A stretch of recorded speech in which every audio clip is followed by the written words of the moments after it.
Hey there, I'm going to talk to you today about glycemic index and glycemic load. And many of you know that I'm an independent intramural ambassador with Plexus Worldwide. Plexus nor I am claiming to heal anything or to give you any guidance that you should go run with. Go talk to your doctor if you're under medical care. But I want to give you the purpose of just looking up some more information for you today. So as an independent Emerald ambassador, prior to that, I was a master nutrition therapist. So I spent my days looking at diet diaries and looking for trends and looking for ways to help people reduce inflammation, increase their good gut health, and then also to balance their blood sugar.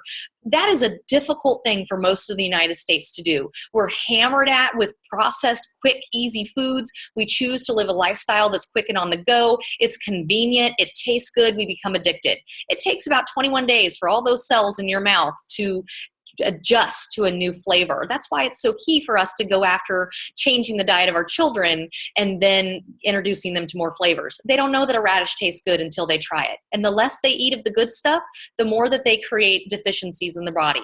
The more deficiencies are in your body, the less you want to eat the good stuff, because deficiencies create a hyper taste.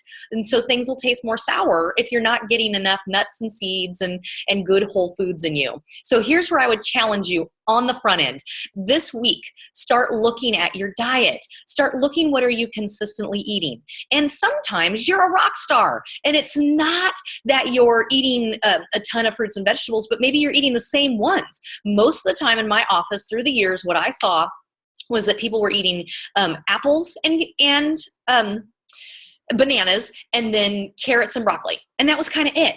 So you're missing out on the complete package that is all the other polyphenols and fruits and vegetables and all the other, healers and fixers that your body's required for you to be at optimum health, okay? So think about those things this week. Look for ways to improve one meal every day this week. But I want to talk to you about the combinations. So let's talk about strawberry. Strawberry is wonderful. It's a very high amount of water in that little strawberry. As it grows, it sucks in everything around it. That's why we want to choose organic and not be looking at junk, because it sucks in everything around it, including any toxins that are in the water. However, what I want you to think about is it's mostly that it's sugar, right? They taste good. They're fabulous. They're full of fiber. So it has what's called a glycemic index number. When you eat that food, how long does it take for your body to burn that and start to use it? And that's glycemic index. And you can look up glycemic indexes of foods all day long.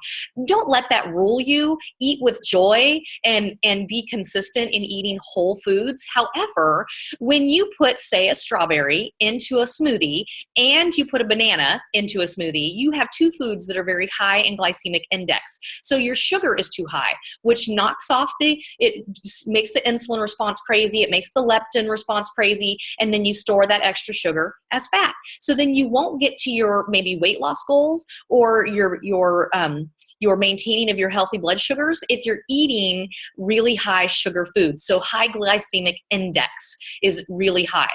Now, the second thing to think about is glycemic load. So when we'll pick on a smoothie again, you make a smoothie and it's high in fat and it's high in fiber because you put fiber-filled foods in there. It will take longer to turn into energy in your body, which means you get to sustain mood, you get to sustain blood sugar response, you get to sustain all those things that are related. And it's super important. But those ups and downs are related to the glycemic index or the glycemic load. And load is just the combination. Think I ate an apple. Think I ate an apple with almond butter. It takes longer for the body to break all that down and to use it as energy if it's combined properly. Just use your common sense on that. So you want to start looking for ways to remove out of your diet all the quick energy foods, your sodas, your alcohols, your combinations of crackers that are basically just junk, Cheerios, all of that stuff little kids are eating. There's the glycemic index is so high and it turns to sugar so fast. You remember when we were young and we were in biology and we chewed up that little saltine and then it turned to sugar and we could taste the changes as the enzymes, the amylase in our mouth kind of went after it with the enzymes? Well, that's what's happening. Most people don't chew their food that long, and that's turning to sugar faster than, say, if you sat there and chewed up you know, a real deep fiber, lots of whole grain cracker. So that's what I'm instructing you to do today. I'm guiding you to think about reducing the way that you are eating so much glycemic index high and to look lower. And then, so look that up a second, but also look at the way you combine things.